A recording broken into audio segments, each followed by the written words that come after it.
Shop, kira-kira orang-orang ini lagi ngapain ya? Kok pakai dibungkus-bungkus? Macam nasi rames saja deh.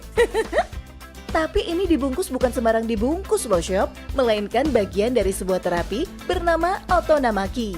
Tekniknya tuh sederhana. Terapis akan membaringkan kamu ke atas kain tipis berpori dan matras, lalu dibungkus dengan posisi meringkuk seperti bayi. Selanjutnya, kamu akan dibiarkan terbungkus seperti ini selama kurang lebih 20 menit. Ada juga terapis yang menambahkan terapi warna dengan meletakkan kain warna-warni di kepala. Sebagian besar klien mengaku tubuhnya terasa lebih nyaman, fleksibel, dan rileks setelah menjalani terapi unik ini Sob. Bahkan, ada juga loh yang sampai tertidur selama menjalani sesi. Otonamaki pertama kali dicetuskan oleh seorang bidan bernama Nobuko Watanabe di Kyoto. Ia terinspirasi dengan praktik Ohinamaki, yaitu membungkus bayi-bayi dalam kain bedong dengan pola yang mirip. Ohinamaki ini konon dimaksudkan untuk membantu perkembangan fisik bayi. Awalnya, Otonamaki populer di kalangan ibu-ibu pasca melahirkan, namun kemudian terapi ini kian populer di semua kalangan. Shop, untuk mendapatkan rasa rileks akibat penatnya kesibukan, banyak cara dilakukan ya. Nah, selain terapi Otonamaki, kira-kira ada treatment unik apa lagi ya yang bisa bikin tubuh dan pikiran kita rileks?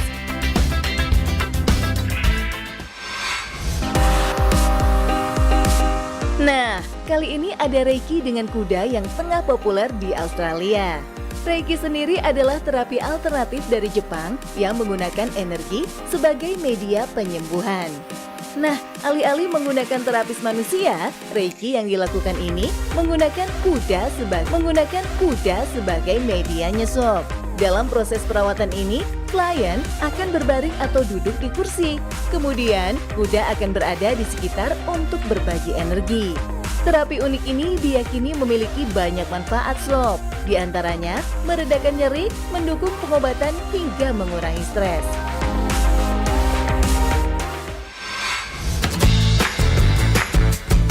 Sob, binatang peliharaan seperti kucing dan anjing diketahui bisa mengurangi stres pemiliknya, termasuk lansia yang menderita gangguan ingatan. Tapi, ternyata bukan hanya anjing dan kucing betulan. Boneka anjing dan kucing ini juga dipercaya bisa menjadi terapi yang efektif bagi lansia. Karena itu, pemerintah daerah Orange County, California, membeli 200 robot kucing dan anjing untuk membantu terapi warga lansia dengan Alzheimer atau demensia di panti-panti. Selain menghibur, robot-robot kucing dan anjing ini juga berfungsi sebagai terapis yang membantu mengatasi depresi dan kecemasan. Metode ini rupanya sangat efektif dan sangat membantu, terutama untuk lansia yang baru datang. Umumnya, lansia penghuni baru merasakan kecemasan, stres, dan sulit beradaptasi. Namun, kehadiran robot-robot ini mampu memberikan rasa nyaman dan mengurangi stres tanpa harus memberikan obat-obatan. Karena sangat mirip aslinya, para penghuni panti pun kadang sampai lupa loh kalau mereka tuh cuma mainan. Satu boneka mainan ini dijual dengan harga sekitar 1,7 juta rupiah.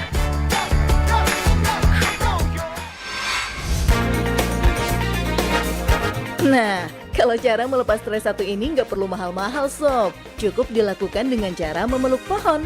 Loh, kok bisa ya? Selain bermanfaat bagi lingkungan, ternyata pohon tuh bisa meredakan stres loh. Terapi memeluk pohon ini bahkan beberapa tahun belakangan ini populer di beberapa negara. Seperti namanya, terapi ini mempraktekkan aktivitas memeluk pohon. Memang terlihat aneh sih ya, tapi ternyata dengan memeluk pohon bisa memberikan efek luar biasa pada kesehatan mental. Banyak yang mengaku mendapatkan efek positif usai memeluk pohon. Kontak dengan alam dan pohon dapat membuat perasaan lebih baik dan lega Sob, mengurangi gejala depresi, kecemasan dan stres, serta meningkatkan kualitas tidur. Nah, gimana Sob? Siap coba peluk pohon di sekitar rumah?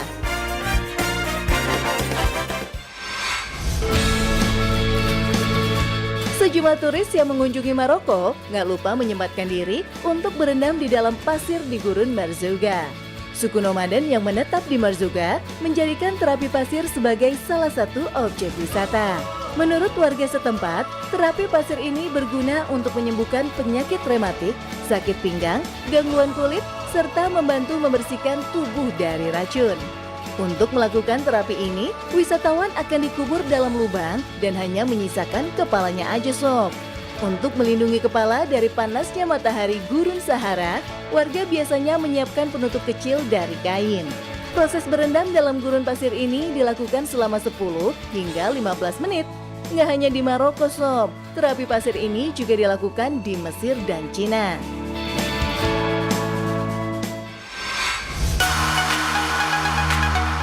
Lelah saat berkeliling di India? Tenang Shop, biar tubuh rileks, kunjungi kota suci Varanasi dan coba sensasi pijat sambil berperahu menyusuri Sungai Gangga. Wah, dijamin capek-capek langsung hilang nih Shop. Harganya pun sangat terjangkau Sob, yaitu 2 hingga 5 dolar atau sekitar 30.000 sampai 55.000 rupiah saja, tergantung pijatan apa yang kalian minta Sob, seperti pijat tangan, kaki, atau seluruh badan.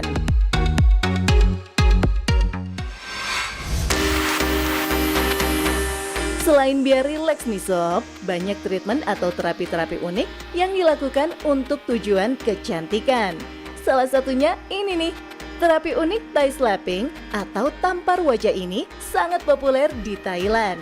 Teknik pijatan wajah yang disebut tata massage ini dilakukan dengan cara memberikan tamparan pada wajah klien.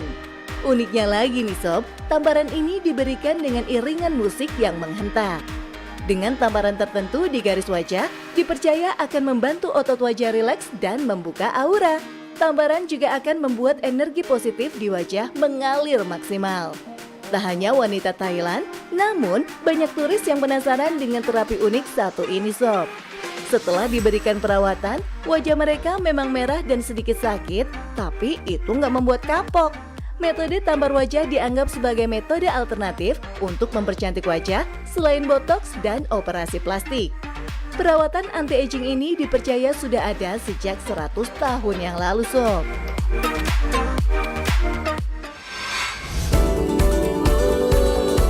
Kalau di Jepang ada enzim bath, di Italia ada Hebat atau Hubat. Hubat adalah penggabungan dari bahasa Jerman, Hu berarti jerami, dan Bad artinya mandi. Jadi secara harfiah, Hebat berarti mandi dalam jerami sob. Mandi jerami dipraktikkan sejak 1903 di pegunungan Alpen Timur, khususnya di negara bagian Tyrol di Austria dan di Provinsi Otonom South Tyrol dan Trentino. Jerami yang digunakan dalam treatment ini bukan jerami sembarangan sob, namun batang gandum yang dipanen dari padang rumput Alpen di Sisilia, Italia. Batang gandum ini juga harus diambil pagi hari ketika seluruh minyak ihorelnya masih ada sob. Terapi ini dipercaya mampu menarik keluar racun, merangsang metabolisme, memperkuat sistem kekebalan tubuh, dan baik untuk kesehatan kulit.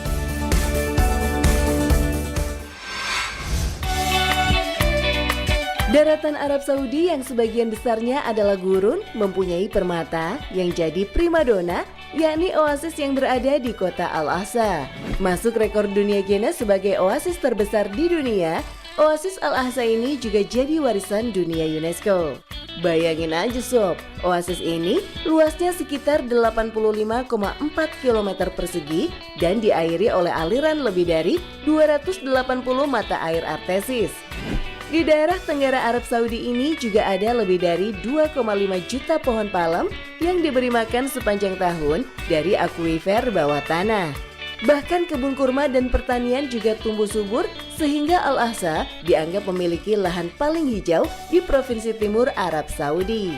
Kota Al-Ahsa sendiri juga masuk dalam jaringan kota kreatif UNESCO bidang kerajinan dan kesenian rakyat pada tahun 2015. Malahan nih Shop, kota ini juga dikenal sebagai ibu kota pariwisata Arab tahun 2019.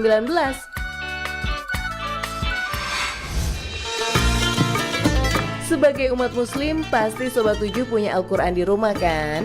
Tapi, pernah nggak sih penasaran tentang bagaimana Al-Quran dicetak?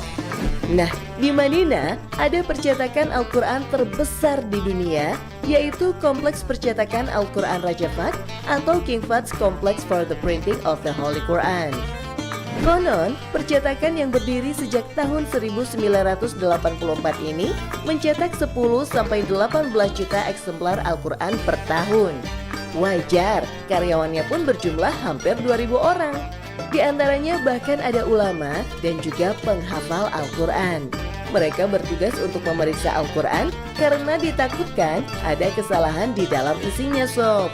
Uniknya nih, komplek percetakan ini bukan hanya berisi pabrik, tapi dilengkapi dengan berbagai fasilitas seperti bangunan kantor induk, gudang, kantin, rumah sakit, toko, masjid, hingga rumah untuk tempat tinggal karyawan. Dari pabrik terbesar ini, jutaan eksemplar kemudian disebarkan ke seluruh wilayah Arab Saudi dan puluhan negara di dunia. Soalnya Al-Quran yang dicetak nggak hanya bahasa Arab aja Sob, tapi diterjemahkan juga ke dalam 78 versi bahasa, termasuk bahasa Indonesia.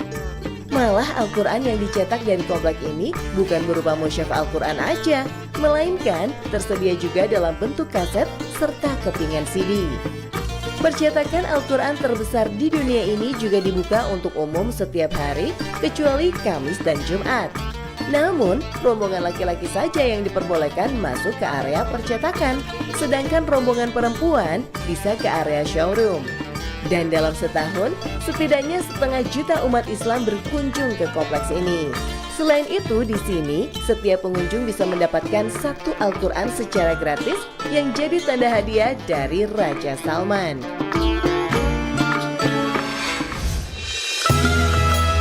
Dari zaman Mesir kuno dan Romawi sampai sekarang nih Sob, minyak zaitun emang dikenal menawarkan ribuan manfaat buat orang. Bukan cuma buat masak, minyak zaitun juga digunakan untuk tujuan pencegahan atau pengobatan penyakit serta bahan dalam kosmetik dan parfum. Dan di Arab Saudi inilah wilayah Juf jadi tempat penghasil ribuan liter minyak zaitun setiap tahunnya. Di tanah yang subur ini malah ada 30 juta pohon zaitun ditanam di atas 7.300 hektar tanah sehingga menjadi wilayah terbesar penghasil minyak zaitun. Pohon zaitun ini awalnya diimpor dari Prancis, Spanyol, Italia, Yunani, dan Turki sehingga akhirnya berjumlah 30 varietas. Nggak heran Sob, untuk merawat dan memanennya pun berbeda cara. Ada yang harus dipanen manual pakai tangan dan ada juga pohon yang bisa dipanen otomatis. Setelah dipanen, buah zaitun harus dikumpulkan dalam kotak berventilasi untuk mencegah oksidasi dan segera dibawa ke pabrik pengolahan untuk pengepresan agar minyak bisa keluar. Setelah menjadi minyak, ada penilaian khusus untuk kualitas minyak zaitun, tingkat keasaman, rasa dan aroma, bahkan perbedaan minyak zaitun murni dan minyak zaitun extra virgin.